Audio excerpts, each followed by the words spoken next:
تستضعفون في الأرض تخافون أن يتخطفكم الناس فآواكم وأيدكم بنصره ورزقكم من الطيبات لعلكم تشكرون.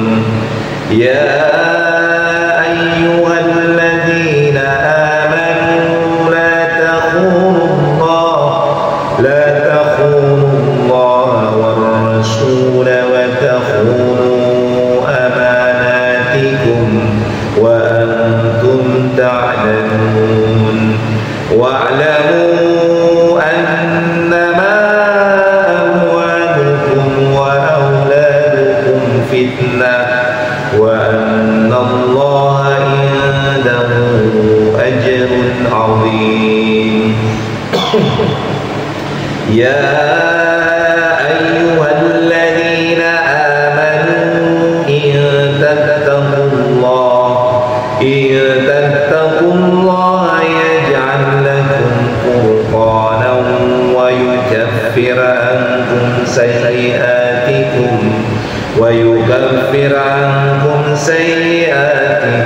ويغفر لكم والله ذو الفضل العظيم. وإذ يمكر بك الذين كفروا ليثبتوك أو يقتلوك أو يخرجوك ويمكرون ويمكر الله والله خير الماكرين. وإذا تتلى عليهم آياتنا قالوا قد سمعنا لو نشاء لقلنا مثل هذا إن هذا إلا أساطير الأولين. وإذ قالوا اللهم إن كان هذا هو الحق من عندك فأمطر علينا حجارة من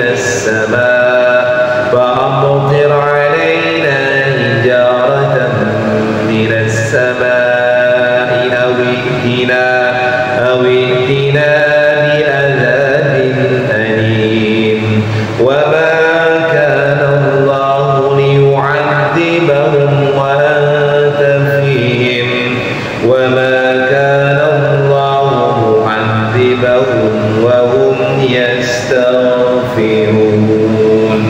Sadaqallahul azim. Nah, coba kita lihat pada yang lain. Ini kalau kemarin mengikuti ngaji pasti nyambung karena kita menjelaskannya per kaca. Nah, per kaca itu kadang-kadang harus mengulas menurutnya. Jadi apa namanya? Ulasan kemarin singkatnya dari ayat yang ke-24. Poinnya adalah bahwa orang-orang yang beriman itu harus memenuhi seruan Allah. Ya, seruan Allah apa namanya? Dimana ketika Allah menyeru, jadi harus memenuhi seruan Allah dan Rasulnya. Terutama di dalam ayat ini berkaitan dengan ayat jihad. Jadi karena jihad itu adalah sesuatu yang bisa membuat eksistensi seseorang, eksistensi sebuah umat atau sekelompok umat atau manusia bisa terjaga. Poinnya gini, jihad itu adalah pilar yang membuat umat Islam bisa eksis dalam kehidupan ini. Jadi kalau sudah meninggalkan jihad, maka kehidupannya akan direnggut. Kalau itu begitu, simpulannya. Kenapa Allah memerintahkan agar kita memenuhi seruan berjihad? Jadi kita harus memenuhi seruan jihad. Jadi kalau orang diperintahkan jihad kemudian tidak mau berperang itu, maka dampaknya akan terasa bagi entitas yang lebih besar lagi. Jadi kalau misalnya umat Islam, contoh beginilah, di Palestina dalam kondisi perang, masyarakatnya kemudian tidak mau melaksanakan jihad, maka yang kena dampaknya seluruhnya, akan terjadi genosida. Ini kan pemuda-pemudanya banyak, maka seluruh harus berjihad dengan kapasitas kemampuannya. Jadi jangan diam, jangan cuma diam aja, karena kalau diam saja berarti dia namanya bukan pasrah, bukan tawakal, tapi itu adalah kekonyolan atau kebodohan. Jadi orang diam itu adalah orang bodoh. Orang yang cerdas itu orang yang berusaha, baru dia bertawakal. Jadi tawakal itu bukan dia, tapi tawakal itu adalah berupaya berusaha secara maksimal, baru kemudian hasilnya diserahkan kepada Allah. Matikah dia dalam jihad itu atau menangkah dalam peperangan itu, nah itu kita tawakal. Tapi perlu diupayakan secara syariat atau secara hukum keduniawian. Jadi perlu dipergunakan akal, berbagai siasat, strategi itu perlu. Ya, makar itu perlu, makar Allah namanya disebutnya, bukan makar orang kafir atau makar iblis. Jadi perlu kita melakukan siasat, strategi, pembicaraan, perlu koordinasi, perlu juga melakukan misalnya kita lobby, nah itu perlu dilakukan. Karena itu memang bagian daripada yang diperintahkan oleh agama. Poinnya adalah ketika Allah dan Rasulnya memerintahkan kepada kita sebuah hal, maka wajiblah kita mentaati itu. Apalagi kita disuruh kepada sesuatu yang sangat erat kaitannya dengan eksistensi kita. Ya contoh begini, kita kan wajib juga mencari nafkah halal kan. Contoh kecil selain kan jihad keluarga juga. Tolabul halal fardhu. Tolabul halal wajibun ala kulli muslimin wal muslimin. Mencari yang halal itu wajib. Maka ketika artinya kita diperintah untuk bahwa bekerja itu halal, gitu kalimat. Maka ketika kita tidak mau bekerja, maka akan menggerogoti, akan menghancurkan pilar-pilar dalam keluarga. Kan coba sebagai kepala rumah tangga gak mau kerja, diem aja di rumah, maka yang terjadi hancur rumah tangganya kan?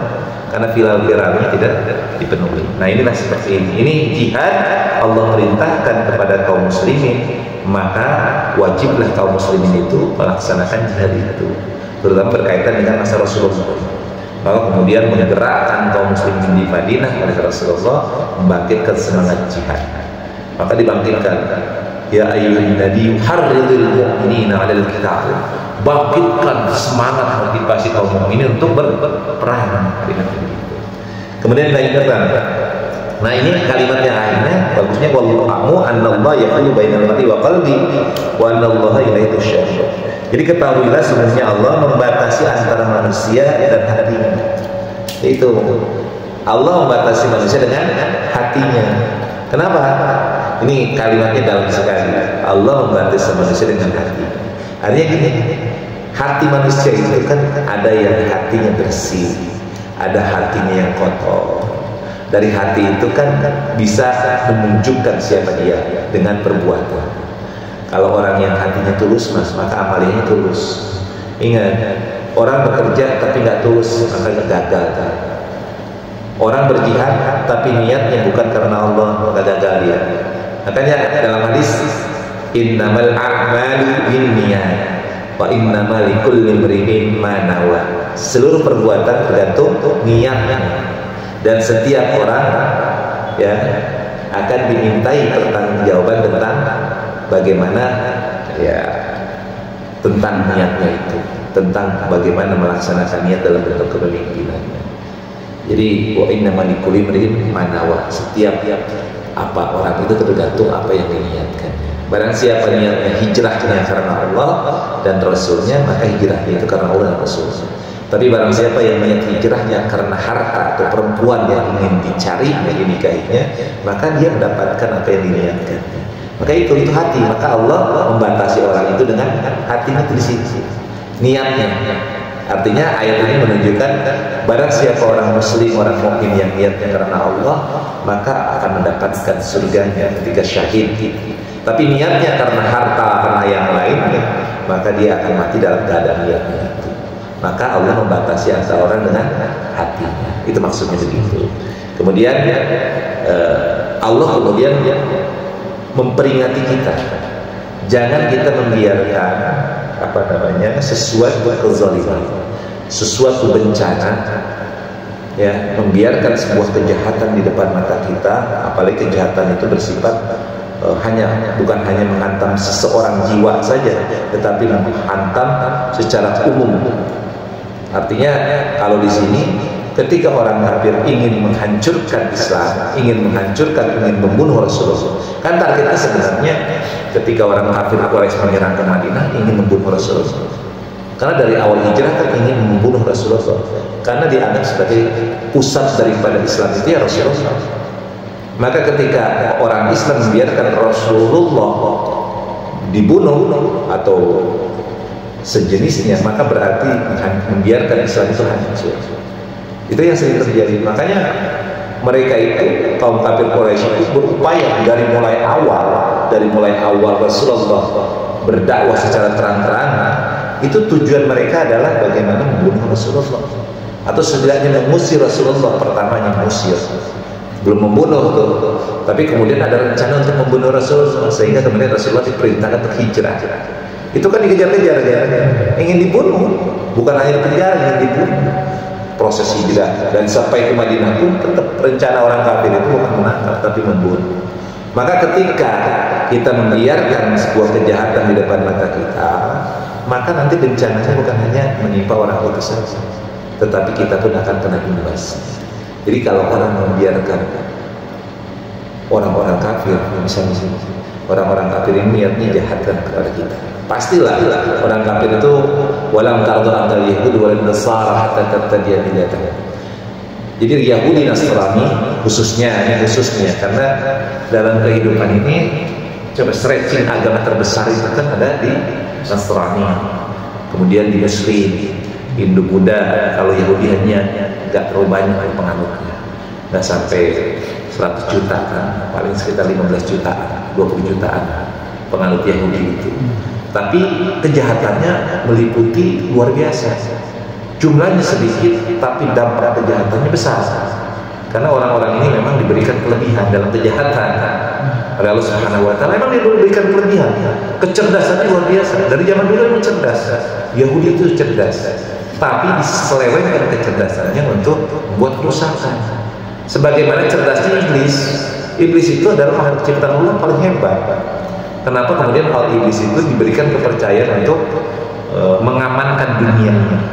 Karena dunia ini sebelum diberikan kepada manusia sebagai khalifah, itu dihuni oleh makhluk-makhluk sejenis jin yang sangat hebat. Diberikan kepercayaan kepada malaikat, malaikat nggak mampu. Malaikat nggak mampu untuk menetralisir keadaan dunia. Sampai kemudian Allah merintahkan iblis yang namanya Azazil itu dulu, iblisnya namanya Azazil yang sekarang memang bapaknya kejahatan itu untuk menetralisir kehidupan dunia, sehingga iblis kemudian diangkat derajatnya oleh Allah. Nah itu yang membuat sombong. Nah itu baru masuk kepada ayat yang ke 26 ya. Wadhkuru id antum qalilun mustadafuna fil ardi takhafuna an yatakhaffafakum an-nas fa awakum fayyadakum min as-sujud wa razaqakum min at-tayyibati la'allakum tashkurun. Dan ingatlah ketika kamu, yakni para muhajir, masih berjumlah sedikit. Artinya para muhajir itu baru hijrah, hanya hitungannya puluhan kan, tidak hitungan sampai ribuan. Batasannya mungkin yang sekian puluh orang yang berhijrah. Rasulullah hijrah itu kan didahului oleh para sahabat dulu. Ada beberapa tahapan kan hijrah itu kan. Hijrah itu dilakukan pernah juga ke kerajaan Hercules dulu, ke Raja Romawi dulu pernah juga. Ya, raja-kerajaan yang Nasrani gitu, Raja Najasyi dulu kan. Raja Najasyi pernah hijrah pertama. Jadi nggak ke Madinah gitu. Ya hijrahnya. Kemudian setelah perjanjian, setelah ada perjanjian yang dilakukan antara Madinah, maksudnya orang Madinah datang berbaik kepada Rasulullah sampai 2 kali, baru kemudian bisa menjamin orang Madinah bahwa kaum muslimin aman di Madinah, karena yang ketika datang ke Mekah itu orang Madinah mewakili hampir seluruh elemen masyarakat Madinah. ya, utusan yang sampai sekian ratus orang. Pertama hanya puluhan orang yang bertemu dengan Rasulullah. Ada delegasi dari Madinah yang bisa menjamin para sahabat kalau seandainya pergi ke Madinah itu aman. Maka kemudian sahabat-sahabat yang dizalimi diperintahkan berhijrah ke Madinah, baru Rasulullah. Nah, kata Allah Subhanahu wa taala, ingatlah ketika kamu wahai muhajirin hanya sedikit, ya, qalil, sedikit. Kalau sedikit itu berarti kan hanya di bawah ratusan, nggak sampai 100, sedikit. Kemudian mustaz'afun, udah gitu tertindas lagi di buminya, artinya di Mekah itu tertindas. Takhafuna ayyatakhaffafakumun nas, dan kamu takut orang-orang Mekah akan menculik kamu. Maka Allah memberikan kamu tempat menetap, yakni Madinah, dan dijadikan oleh Allah kamu kuat dengan pertolongannya dan diberinya kamu rezeki yang baik agar kamu bersyukur. Jadi ini menegur kaum muslimin, terutama dan kaum muhajirin. Wahai muhajirin, ingat dulu kamu datang ke Madinah itu hanya sedikit. Engkau terusir dari kampung halaman, engkau diancam dengan dibunuh, hak-hakmu sudah tiadakan. Oleh karenanya yuk bangkit, kata Allah begitu. Kata Rasulullah, bangkit, semangat, pertahankan perjuangan itu. Kalimatnya begitu. Kemudian, ya ayyuhalladzina amanu, wahai orang-orang yang beriman, la takhunu Allah wa rasuluhu, jangan mengkhianati Allah dan Rasul. Wa takhunu amanatikum wa antum ta'lamun, dan mengkhianati amanat-amanat yang dibebankan kepada kamu, sedangkan kamu memahami, mengetahui apa yang diamanahkannya itu. Nah ini nih, kita nggak boleh mengkhianati Allah dan Rasul. Apa sih bentuk pengkhianatan terhadap Allah dan Rasul? Ya kita berpaling dari agama ini, itu mengkhianati Allah. Jadi ketika kita melanggar aturan-aturan Allah, berkhianat gitu. Kan Allah sudah mengamanahkan, Rasulullah sudah mewasiatkan. Nah Rasulullah itu kan sebelum meninggal, taraktu fikum amrayn, wasiat, aku tinggalkan dua perkara, kata Rasulullah, sepeninggal aku, lam tadillu in tamassaku bihima, yang kau tidak akan sesat selama-lamanya ketika kau berpegang teguh kepada keduanya. Apa dia? Kitabullah wa sunnati, kitab Al-Quran dan sunnah Rasulullah. Nah itu, ketika kita tidak mau berpegang teguh kepada Al-Quran dan kepada Sunnah, berarti kita sudah berkhianat. Itu. Jadi yang dimaksud dengan apa sih khianat terhadap Allah dan Rasulnya? Ya kita tidak mau melaksanakan aturan-aturan dalam agama Islam. Wa takhunu amanatikum, mengkhianati amanah-amanah yang dibebankan kepada banyak amanah kita. Amanah dari Allah dan Rasulnya, amanah daripada kehidupan kita satu dengan yang lain. Kan kita ini diberikan amanah dalam kehidupan ini untuk jadi khalifah.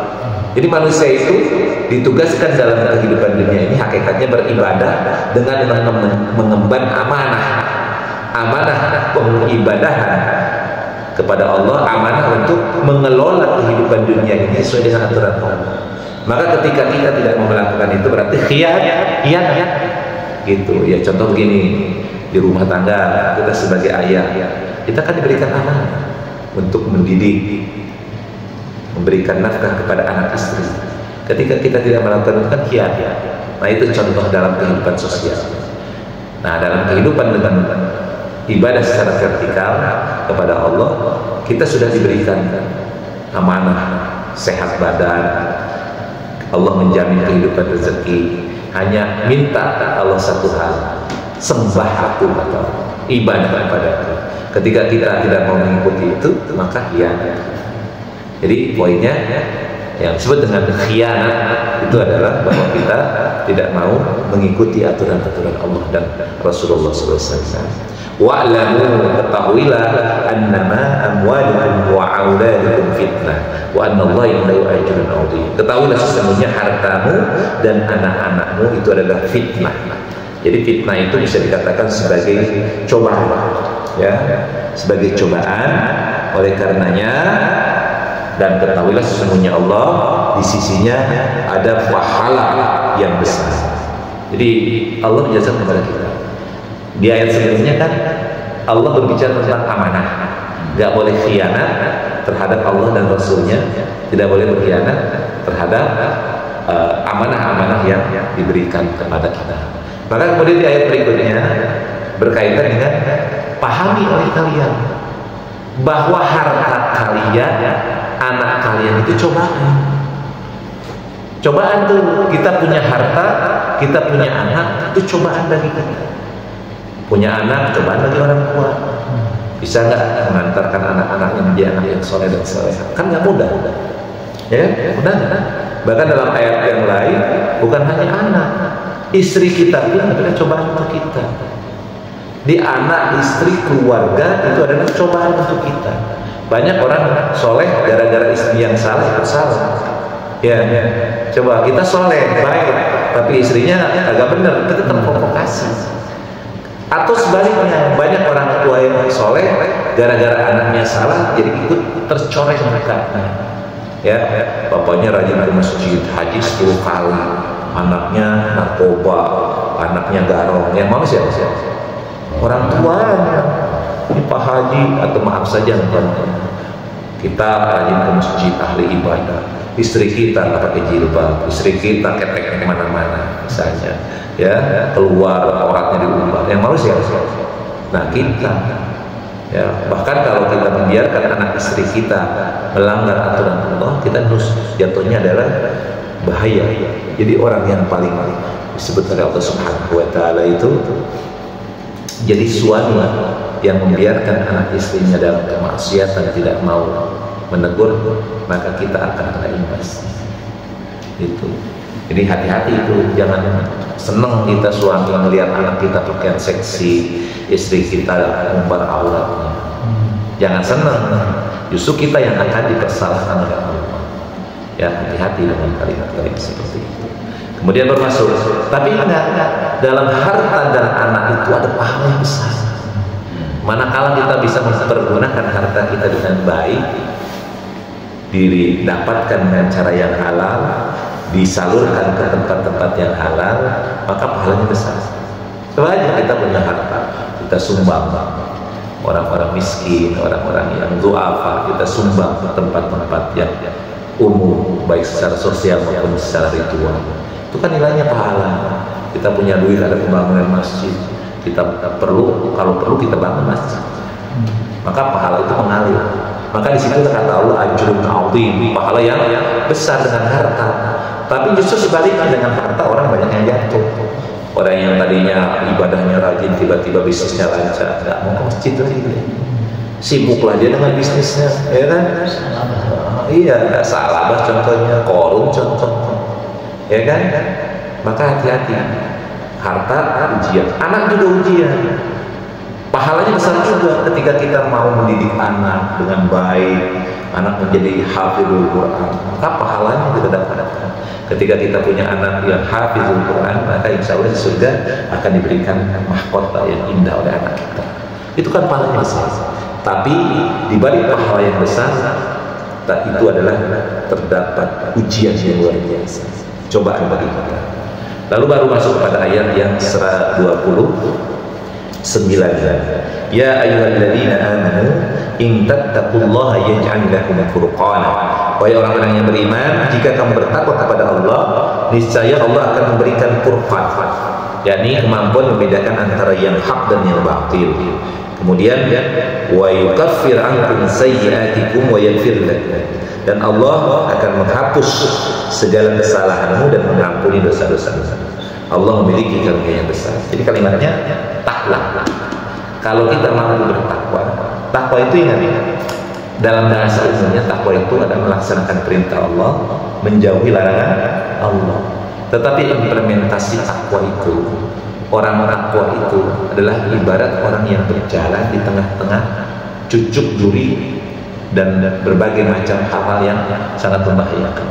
Jadi orang yang takwa itu adalah orang yang hati-hati melangkah. Maka takwa begitu.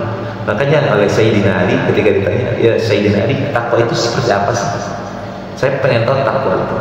Maka takwa itu kata Sayyidina Ali adalah bagaikan engkau berjalan di tengah-tengah duri, di tengah sana sini duri. Engkau berjalan penuh dengan kehati-hatian, itulah takwa.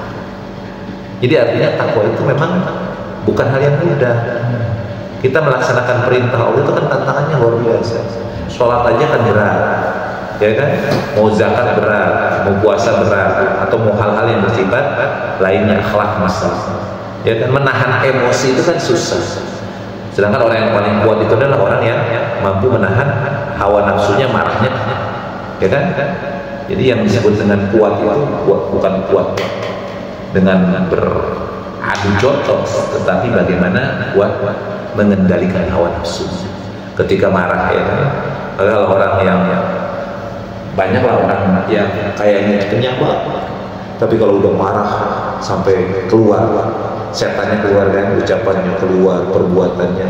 Karena kita pernah cerita, pernah mendengar di televisi atau di radio atau di pemberitaan bagaimana orang yang oleh masyarakat dianggap orang yang baik, tapi ketika terjadi dia mampu berani akan tega memutilasi orang, itu kan pernah terjadi kan, atau lain sebagainya. Atau yang lain misalnya orang yang dianggap oleh masyarakat tiba-tiba menjadi teroris lah dalam bahasa yang ekstrim, mau berani tega membunuh gitu tanpa dasar yang benar terhadap orang-orang yang tidak bersalah, kan aneh juga kan? Nah itulah yang disebut dengan orang tidak mampu mengendalikan hawa nafsu. Poinnya adalah ketika kita bertakwa, mampu menjaga diri kita dari hal-hal yang dilarang oleh Allah Subhanahu wa Ta'ala, mampu melaksanakan apa yang diperintahkan Allah dan Rasulnya sebaik-baiknya, maka kata Allah akan berikan kemampuan kita untuk membedakan mana yang hak, mana yang batil. Emang benar kalau orang yang bertakwa nggak tahu mana yang benar, mana yang salah. Ya karena nggak tahu gitu. Tapi kalau kita berupaya memahami tentang aturan-aturan yang Allah berikan kepada kita, baik hukum-hukum syariat maupun hukum akhlak yang lainnya, atau hukum-hukum batini yang dengan tasawufnya misalnya, maka akan lahir kemampuan kita untuk menganalisis mana yang salah, mana yang benar. Itu. Jadi analisis itu bukan yang hak yang hanya sekedar tanpa. Contoh begini, mencuri adalah batil, ya kan, berjudi adalah batil, itu kan umum. Nah, kemampuan untuk purqona membedakan antara yang hak dan yang batil ini adalah kemampuan yang sangat dalam yang dimasukkan di sini. Contoh seorang qadhi, seorang hakim. Seorang hakim itu kan harus netral, dan dia harus memiliki naluri insting yang luar biasa tentang purqona ini. Karena bagaimana dia menganalisa dua hal yang berbeda, bertentangan, yang masing-masing merasa benar. Maka seorang hakim kalau dia tidak teruji ketakwaannya, maka dia tidak akan mampu membedakan mana yang hak, mana yang batil. Makanya pernah saya cerita dulu, pernah ada cerita tentang ada seorang ibu yang memiliki anak, tetapi kemudian anak ini diakui juga oleh ibu yang lain. Ada sebuah kisah.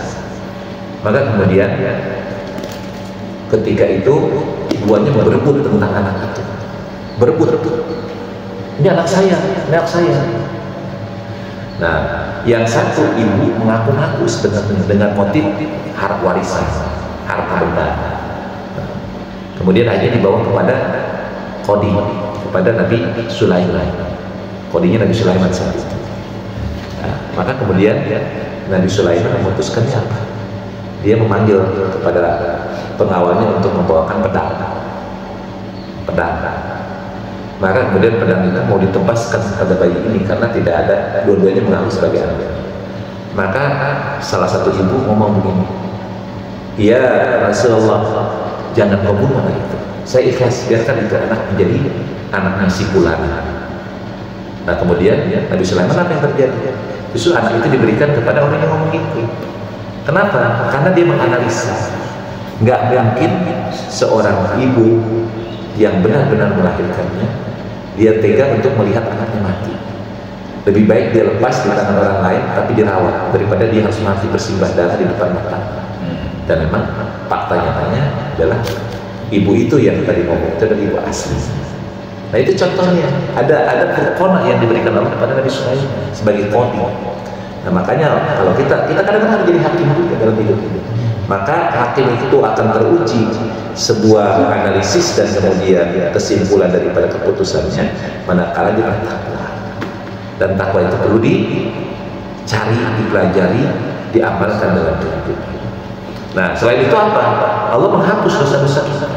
Ya orang namanya bertakwa kan menjaga dari maksiat kepada Allah, dan Allah ampuni dosa kita karena kita berupaya mendekatkan diri kepada Allah. Maka orang bertakwa itu memiliki 3 hal: diberikan Quran, dihapus kesalahan-kesalahannya, diampuni dosanya. Nah itu orang bertakwa 3 hal itu yang didapatkan oleh orang bertakwa. Iya.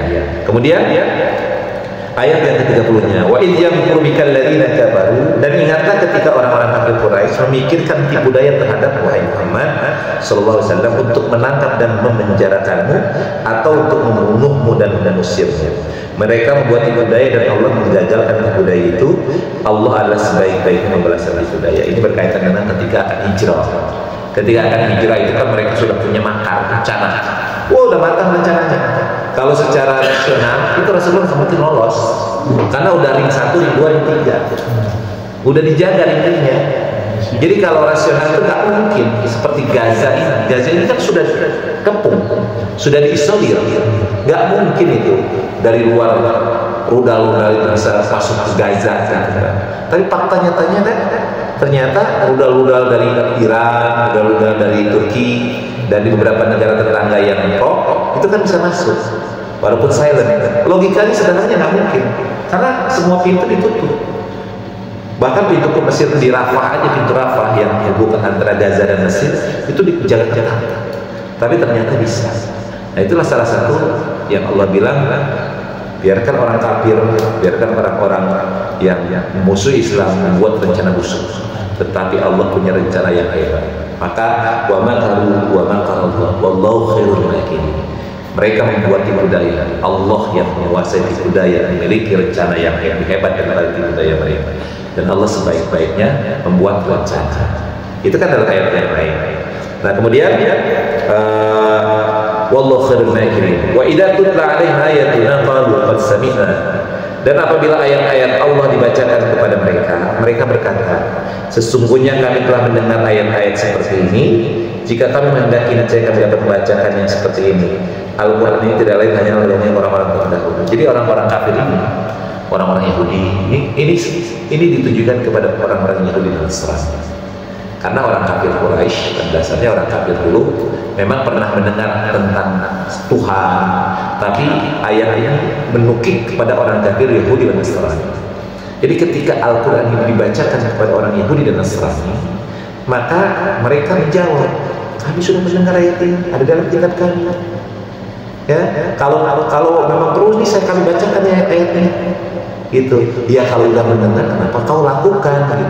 Nanti ayatnya berkaitan dengan di dalam surah Al-Maidah tentang Isa itu adalah Tuhan, misalnya dalam kepercayaan Nasrani, Isa itu adalah anak Tuhan, begitu kalimat, dan Tuhan itu ada 3, gitu. Nah, Rasulullah membacakan tentang ayat-ayat itu, tapi mereka kemudian mengatakan, kami sudah mendengar apa yang kau bacakan, Nabi Muhammad.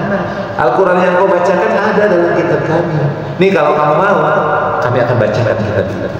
Dan kemudian orang-orang kafir Quraisy juga mereka mengatakan begitu, Muhammad ini mau dongeng orang dahulu, kamu mendongeng aja tentang ini tentang itu. Ya maksudnya seperti kisah-kisah gitu kan. Dalam Al-Quran ada kisah Nabi Adam, kisah Nabi Musa dan lain sebagainya. Nah mereka ini dongeng Muhammad. Kami juga sama pernah mendengar tentang kisah Nabi Musa, ya kan? Kami pernah mendengar tentang kisah Ibrahim sebagai nenek moyang kami. Nah itu yang mereka ucapkan ketika Nabi berdakwah agar mereka kembali kepada agama yang benar, agama Islam. Kemudian wa idh qala Allahumma in kana hadha wal haqqu min indik fa'amtir 'alaina hijaratan minas samaa'i aw itina bi adzabin alim. Maka lebih parah lagi mereka mengatakan, apa yang mereka katakan? Dan ingatlah ketika mereka orang musyrik ini berkata, ya Allah, jika Al-Quran ini benar wahyu dari Engkau, maka hujanilah kami dengan batu dari langit, atau datangkanlah kepada kami azab yang pedih. Jadi ketika Al-Quran dibacakan, mereka nangkap, ya Allah, karena mereka yakin kalau kamu Allah. Bahkan orang kafir Quraisy kalau ditanya Tuhan Allah. Jadi ketika ditanya, wahai orang Arab, wahai orang kafir Quraisy, siapa Tuhan Allah? Makanya ya Allah, ya Allah, ya Allah itu udah ucapan biasa kalau di Arab itu. Sampai sekarang pun apa-apa kalimatnya ya Allah, ya Allah, ya Allah. Coba kalau lihat kita nggak usah sekarang, lihat komentator sepak bola dari Saudi Arabia, ya pertandingan bola, ya Allah, ya Allah, ya Allah. Jadi ucapan Allah itu udah biasa bagi orang-orang mereka. Bahkan orang-orang yang muslim aja mengucapkan ya Allah. Artinya apa? Ketika ditanya siapa Tuhanmu, ya Allah. Tapi kenapa engkau menyembah adanya patung-patung dan sebagainya? Yaitu jawaban mereka bahwa ini dilakukan dalam rangka untuk mendekatkan diri kepada Allah. Jadi ada wasilah namanya. Nah ini yang diluruskan oleh Rasulullah SAW. Maka ketika mereka mendapati Rasulullah membacakan Al-Quran ini dari Allah, wahyu dari Allah, maka kata orang-orang kafir musyrik itu, ya Allah, kalau benar engkau menurunkan Al-Quran ini kepada Muhammad, bahwa Al-Quran yang dibacakan oleh Muhammad ini adalah firman-Mu, maka fa'amtir alaina hijaratan minas sama', maka turunkanlah hujan batu kepada kami dari langit, awqina bi adzabin adzim, adzabin alim, atau datangkanlah kepada kami azab yang pedih atau azab yang menyakitkan. Ini nantang Allah kalimatnya begitu. Maka kemudian Allah menjawab, wa ma kana Allah liyu'adzibahum wa anta fihim wa ma kana Allah mu'adzibahum wa hum yastaghfirun. Tetapi Allah tidak akan menghukum mereka selama engkau Muhammad berada di antara mereka, dan tidak pula Allah akan menghukum mereka sedang mereka masih memohon ampunan. Nah ini, jadi azab itu tidak akan turun selama Nabi masih ada di situ. Maka orang kafir Quraisy minta untuk diturunkan hujan dari langit, hujan batu, atau ditimpakan azab yang sangat pedih. Maka Allah tidak menurunkan. Kenapa? Karena di situ ada masih Nabi Muhammad SAW, atau di situ masih ada orang yang memohon ampun. Nah, stretching untuk kita Indonesia ya tinggal kali azab. Kalau masih ada ulama-ulama, ada ulama-ulama sebagai pewaris Nabi. Ya waliullah termasuk nama waliullah jadi amanu, orang yang disebut dengan wali Allah itu adalah orang yang beriman. Orang yang beriman, orang yang takut kepada Allah itulah ulama, disebut ulama. Nah Allah tidak akan mengazab sebuah negeri selama masih ada ulama-ulamanya, atau masih ada orang yang memohon ampunan kepada Allah. Lalu bagaimana musibah, bencana? Bencana bukan azab. Kan seperti misalnya gempa ataupun gunung meletus ataupun yang lain sebagainya, itu adalah bencana, bukan azab. Karena kalau azab itu biasanya Allah habiskan. Kalau Allah menimpakan azab kepada suatu kaum, binasa seluruhnya, sebagaimana ditimpakan kepada kaum Lut, kaum Ad, kaum Tsamud, kan habis semua. Mereka kaum Ad, kaum Tsamud benar-benar habis, tidak tersisa. Termasuk kaum Nabi Lut itu habis, tetapi ismenya itu masih tetap berakar sampai sekarang, sehingga LGBT sampai muabah sekarang. Nah poinnya bagi kita satu, jadilah orang yang bertakwa. Takwa itu adalah orang yang berupaya melaksanakan perintah Allah dengan semaksimalnya, menjauhi segala apa yang dilarang Allah dengan semaksimalnya. Kalau kita miliki ketakwaan itu dalam kita, maka tiga hal kita akan mendapatkan kemampuan insting naluri, di mana mampu membedakan mana yang hak, mana yang batil. Kemudian kita akan diampuni oleh Allah Subhanahu wa taala dan dihapuskan segala dosa dan kesalahan kita. Lalu yang berikutnya, senantiasalah kita mendekatkan diri dengan ulama, ngaji, ya. Kemudian senantiasalah kita zikir kepada Allah Subhanahu wa taala, karena itu adalah pilar yang menyebabkan kita tidak diazab oleh Allah Subhanahu. Ada pertanyaan atau sebuah yang ingin ditekankan? Cukup? Shadaqallahul azim. Alhamdulillahirabbil alamin.